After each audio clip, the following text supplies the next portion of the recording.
Alors, je voudrais faire un point sur la vaccination. C'est un sujet important lorsqu'on part en tour du monde et lorsqu'on fait un voyage de manière générale, puisque la santé c'est primordial et qu'on peut traverser des zones où la prévalence des différentes maladies est plus importante qu'en France. Déjà, la première chose la plus importante, c'est d'en parler à son médecin généraliste. Voir à plusieurs médecins, parce que les avis divergent, voir un centre de vaccination, parce qu'ils sont plus spécialistes de ce genre de sujet.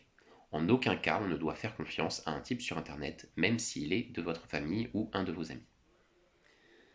Alors, j'ai noté un certain nombre de maladies sur lesquelles je me suis renseigné pour pouvoir prendre mes décisions et en parler à mon médecin.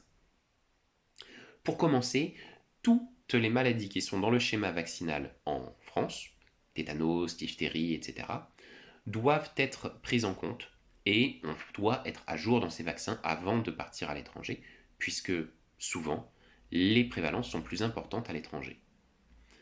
Ensuite, les 6 maladies que j'ai notées. L'hépatite A, qui est présente en particulier en Afrique, en Asie, en Amérique latine et dans une moindre mesure en Europe de l'Est. L'hépatite B en Afrique, en Asie et dans une moindre mesure en Amérique du Sud et en Europe du Sud. La fièvre jaune en Afrique et en Amérique du Sud. La fièvre typhoïde en Afrique, en Amérique du Sud et en Asie. La rage en Afrique, en Asie et dans une moindre mesure en Amérique du Sud. L'encéphalite japonaise en Asie du Sud, de l'Est et du Sud-Est. L'encéphalite attique en Europe de l'Est et en Asie. Il y a 2 souches différentes. Maintenant, ce qu'il faut savoir, c'est le schéma vaccinal. C'est-à-dire combien de temps on a entre le moment où on fait la première dose et le moment où on peut partir, on a terminé l'ensemble des vaccins. Et si on prend en compte toutes ces maladies, le schéma vaccinal est de 7 mois. C'est très important. Et par conséquent, il faut s'y prendre très en avance lorsqu'on prépare son voyage. Il faut d'abord penser à la santé. Pour ma part, ce que j'ai déjà fait, c'est le vaccin contre l'hépatite A, contre la fièvre typhoïde et contre l'hépatite B, du moins la première dose. Tout ça, c'est faisable chez un médecin généraliste.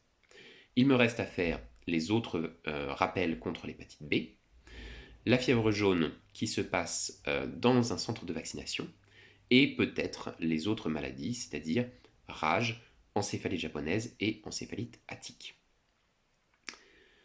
Quels sont les facteurs qui sont importants dans la prise de décision, les choses qu'il faut mentionner à son médecin?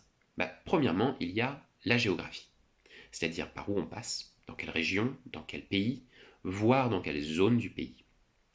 La durée, est-ce que c'est un voyage de 3 jours, est-ce que c'est un voyage de 3 mois? Ça augmente beaucoup les risques. Il y a également la méthode de voyage.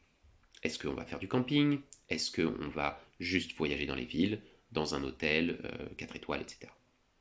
En l'occurrence, je vais prendre l'exemple de la rage pour pouvoir vous expliquer ça. Je ne vais pas décrire toutes les maladies parce que ce n'est pas le sujet. Il faut demander ça à un médecin. Mais la rage, c'est un sujet intéressant. En France, on vaccine contre la rage s'il y a eu une morsure. C'est-à-dire qu'entre la morsure et le moment où la maladie devient incurable, il y a un petit moment pendant lequel on peut vacciner pour rendre la personne immune et lui sauver la vie. Sauf que dans le contexte de mon voyage, il y a 3 facteurs importants qui vont faire que j'ai intérêt à me faire vacciner avant le début du voyage. Premièrement, la géographie. Je vais passer dans des zones où la rage est plus prévalente, plus fréquente qu'en France. Deuxièmement, la méthode de voyage. Je vais beaucoup camper, je vais faire du vélo, ça augmente le risque de morsure. Et troisièmement, le fait que je risque d'être à des endroits très isolés et où le premier hôpital est très loin. Donc j'aurai beaucoup moins de temps entre la morsure et le moment où la maladie devient incurable pour pouvoir me faire vacciner. Pour finir, certains vaccins peuvent être nécessaires pour rentrer dans certains pays. Administrativement, du coup, là c'est un sujet administratif. L'exemple le plus important, c'est la fièvre jaune. Je vais citer le cas du Paraguay. Les voyageurs qui se rendent au Paraguay après un séjour au Brésil, en Bolivie, au Pérou ou au Venezuela doivent impérativement présenter un certificat de vaccination contre la fièvre jaune à l'entrée sur le territoire paraguayen. Il ne suffit pas ici d'être vacciné, il faut aussi en apporter la preuve. Voilà. Donc le sujet des vaccins, c'est un sujet qui est très important. J'espère que ça vous aura donné un aperçu, ce n'est pas un dossier complet, c'est juste un aperçu. et je vous tiens évidemment au courant de ce que je vais faire comme vaccin.